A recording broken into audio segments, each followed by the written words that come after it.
नमस्कार दोस्तों, मैं अंकित कुमार स्वागत करता हूं अपने YouTube चैनल अंकित जीएस एकेडमी में। इस वीडियो में हम बात करने वाले हैं प्रस्तावना, उद्देशिका या इसे क्या कहते हैं, प्रेम्बल कहते हैं। बहुत ही इंपॉर्टेंट टॉपिक है और यहाँ से क्वेश्चन भी बनते हैं। एक सबसे पहला क्वेश्चन यहाँ से बनेगा कि विश्व में सर्वप्रथम प्रस्तावना को किस देश के संविधान में जोड़ा गया है? तो अमेरिका के संविधान में जोड़ा गया। बहुत ही अच्छा क्वेश्चन है कि विश्व में सबसे पहले जो प्रस्तावना को जोड़ा गया वो कहाँ के संविधान में जोड़ा गया? तो अमेरिका के संविधान में जोड़ा गया। दूसरी बात करें हम कि भारत में जो प्रस्तावना है उस प्रस्तावना का विचार कहाँ से लिया गया? तो अमेरिका या यूएसए से लिया गया है। और भारत में प्रस्तावना की भाषा कहाँ से ली गई है? ऑस्ट्रेलिया से ली गई है। भारत में प्रस्तावना में जो न्याय लिए गए हैं वो कहाँ से लिए गए? तो रूस, जिसका पुराना नाम क्या है, सोवियत संघ से लिए गए। दूसरी हम बात करें उद्देशिका या प्रस्तावना होती क्या है? तो जो उद्देशिका है वो संविधान निर्माताओं के विचारों को जानने की कुंजी है। बहुत ही अच्छा क्वेश्चन है कि संविधान निर्माताओं को विचारों को जानने की कुंजी किसे कहते हैं? तो उद्देशिका या प्रस्तावना को कहते हैं। इस बात का मतलब क्या है कि संविधान के जो निर्माता हैं जब संविधान का निर्माण कर रहे थे उनके विचार, उनके सिद्धांत क्या रहे होंगे, उस बात का पता कहाँ से चलता है? तो उद्देशिका से चलता है या प्रस्तावना से चलता है। दूसरी नेक्स्ट बात करें हम कि प्रस्तावना को संविधान की क्या कहते हैं? आत्मा कहते हैं। और प्रस्तावना को संविधान का दर्पण या आईना भी कहते हैं। बहुत ही अच्छा क्वेश्चन है कि संविधान की आत्मा किसे कहा जाता है? तो प्रस्तावना को कहा जाता है। दूसरा क्वेश्चन यहाँ से बनेगा संविधान का दर्पण या आईना भी किसे कहते हैं? तो प्रस्तावना को कहते हैं। नेक्स्ट बात करें हम आगे, उद्देशिका को पंडित जवाहरलाल नेहरू ने 13 दिसंबर 1946 को संविधान सभा के समक्ष रखा, जिसे 22 जनवरी 1947 को संविधान सभा ने स्वीकृति प्रदान की। मैंने बताया था 13 दिसंबर 1946 को संविधान सभा का तीसरा अधिवेशन हुआ था और उस तीसरे अधिवेशन में पंडित जवाहरलाल नेहरू ने एक प्रस्ताव रखा था जिसे उद्देश्य प्रस्ताव कहते हैं। क्या कहते हैं? उद्देश्य प्रस्ताव कहते हैं। और इसमें कितने अनुच्छेद थे? तो 8 अनुच्छेद थे। और इस उद्देश्य प्रस्ताव को संविधान सभा ने 22 जनवरी 1947 को स्वीकृति प्रदान की। और यही उद्देश्य प्रस्ताव आगे चल के क्या कहलाएगा? उद्देशिका या प्रस्तावना कहलाएगा। इसमें 2 क्वेश्चन और बनते हैं। एक क्वेश्चन पूछता है कि प्रस्तावना को राजनीतिक जन्मपत्री किसने कहा है? प्रस्तावना को राजनीतिक जन्मपत्री किसने कहा है? तो के.एम. मुंशी ने कहा है। दूसरा क्वेश्चन यहाँ से बनता है कि प्रस्तावना को संविधान का परिचय पत्र किसने कहा है? तो एन.ए. पालकीवाला ने कहा है। दोनों क्वेश्चन अच्छे हैं। परिचय पत्र का मतलब होता है कि संविधान के क्या सिद्धांत हैं, क्या उद्देश्य हैं, कैसी शासन व्यवस्था है संविधान में, वो सारे प्रावधान किस में देखने को मिल जाएंगे? हमें प्रस्तावना में देखने को मिल जाएंगे। इसलिए इसे संविधान का क्या कहते हैं? परिचय पत्र कहते हैं। इसका मतलब ये है कि संपूर्ण संविधान का परिचय कराने का काम करती है कौन? प्रस्तावना। इसके बाद हम नेक्स्ट बात करें, प्रस्तावना में न्याय कितने प्रकार के दिए गए हैं? तो 3 प्रकार के न्याय हैं। कौन कौन से हैं? सामाजिक न्याय है, आर्थिक न्याय है और राजनीतिक न्याय। अब ये न्याय होते क्या क्या है? सामाजिक न्याय क्या होता है? तो राज्य के अंदर व्यक्तियों के बीच जाति और धर्म के आधार पर भेदभाव न किया जाना, इस न्याय को क्या कहते हैं? सामाजिक न्याय कहते हैं। आर्थिक न्याय किसे कहते हैं? तो उत्पादन के जो संसाधन होते हैं उनका न्यायपूर्ण वितरण करना, यह क्या कहलाता है? आर्थिक न्याय कहलाता है। और राजनीतिक न्याय क्या होता है? तो राज्य के समस्त नागरिकों को समान रूप से राजनीतिक अधिकार प्रदान करना, यह राजनीतिक न्याय कहलाता है। इसके बाद नेक्स्ट बात करें हम, एक और क्वेश्चन यहाँ से बनता है कि प्रस्तावना में स्वतंत्रताएं कितने प्रकार की हैं? तो 5 प्रकार की स्वतंत्रता दी गई हैं।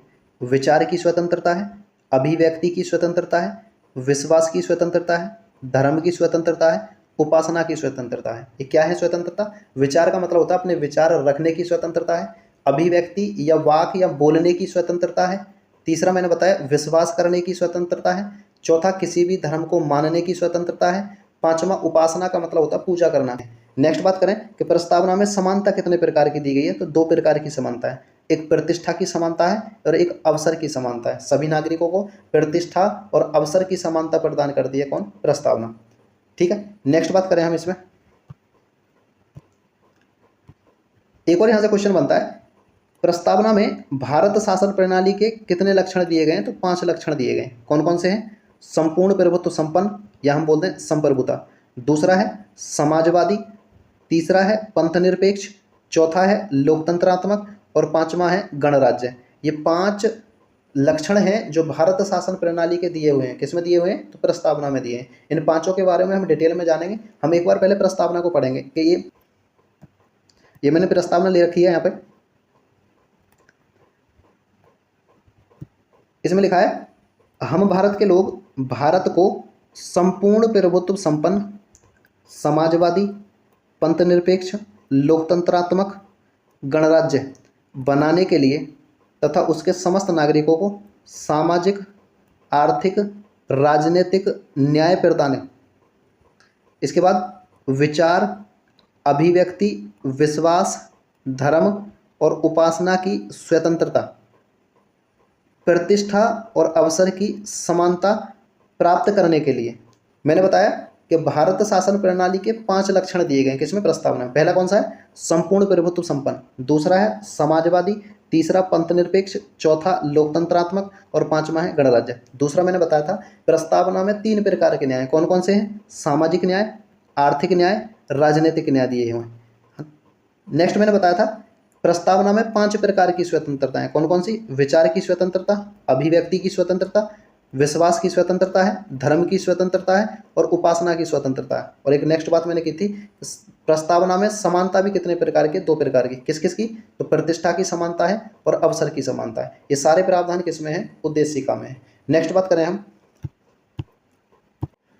एक क्वेश्चन बनता है प्रस्तावना में अब तक कितनी बार संशोधन किया जा चुका है, तो 1 बार संशोधन किया गया है। और कौन सा संशोधन है वो, तो 42वां संविधान संशोधन हुआ था 1976 में। और इस संशोधन के तहत प्रस्तावना में 3 शब्द जोड़े गए, कौन कौन से, समाजवादी, पंथनिरपेक्ष और अखंडता। ये 3 शब्दों को 42वें संविधान संशोधन के तहत 1976 में जोड़ा गया है।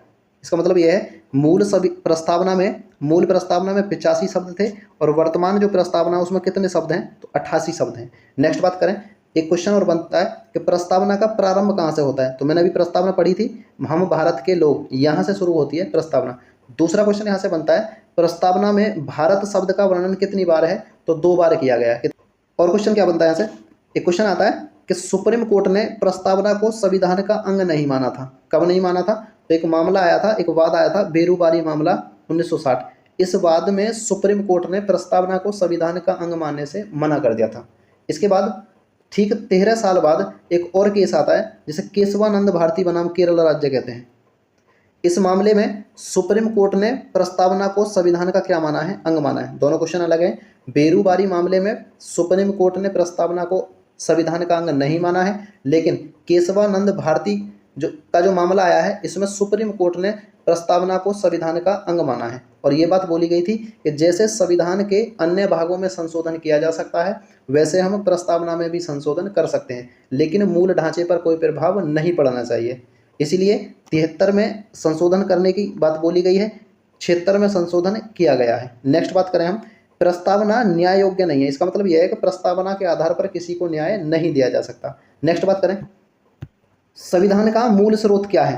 एक क्वेश्चन बनता है कि संविधान का मूल स्रोत क्या है, तो भारत की जनता है और वही समस्त शक्तियों का क्या है, केंद्र बिंदु है। नेक्स्ट बात करें इसमें, भारत में संप्रभु कौन है, तो हम भारत के लोग। ये प्रस्तावना में पहले लिखा हुआ है, हम भारत के लोग का मतलब होता है अर्थात भारत की जनता। नेक्स्ट बात करें हम, प्रस्तावना के अनुसार भारत के शासन की सर्वोच्च सत्ता किसके हाथ में होती है, तो हम भारत के लोग अर्थात भारत की जनता के हाथ में होती है। ये बात मैंने अभी बताई है। नेक्स्ट पॉइंट की बात करेंगे हम, एक क्वेश्चन और बनता है, संविधान में गणराज्य शब्द का कहीं भी प्रावधान नहीं है। और गणराज्य शब्द केवल और केवल कहाँ लिखा हुआ है, तो केवल प्रस्तावना में लिखा हुआ। पूरे संविधान में गणराज्य शब्द कहीं नहीं मिलेगा, कहाँ मिलेगा, प्रस्तावना में मिलेगा। नेक्स्ट पॉइंट की बात करें हम, प्रस्तावना के अंतिम भाग में संविधान को अंगीकृत करने की तिथि लिखी हुई है। और संविधान को कब अंगीकार किया गया था, तो 26 नवंबर 1949 को संविधान को अंगीकार किया जाता है, आत्मर्पित किया जाता है और अधिनियमित किया जाता है। और ये डेट मैंने बताई थी अनुच्छेद 394 में भी लिखी हुई है और किस में लिखी हुई है, प्रस्तावना के अंतिम भाग में भी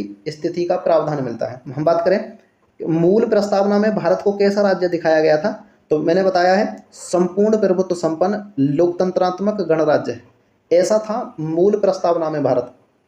इसके बाद 42वां संविधान संशोधन होता है 1976 में, उसके तहत इसमें 3 शब्द और ऐड किए जाते हैं। उसके बाद वर्तमान में भारत कैसा राज्य दिखाया गया है, तो वर्तमान में जो भारत है तो संपूर्ण प्रभुत्व संपन्न समाजवादी पंथनिरपेक्ष लोकतंत्रात्मक गणराज्य। भारत की स्थिति कैसी है अब, ये संपूर्ण प्रभुत्व संपन्न है, समाजवादी है, पंथनिरपेक्ष है, लोकतंत्रात्मक है और गणराज्य है। अब इन 5 शब्दों को हमें देखना है इनका मतलब क्या है। नेक्स्ट आगे बात करें हम, जैसे कि सबसे पहला इसमें संपूर्ण प्रभुत्व संपन्न, मैंने बताया इसे संप्रभुता भी कह सकते हैं। क्या कह सकते हैं, संप्रभुता। इसका मतलब होता है भारत अपने आंतरिक और बाह्य मामलों में निर्णय लेने के लिए क्या है, स्वतंत्र है। इस पर किसी भी बाहरी शक्ति का कोई भी दबाव नहीं होता है।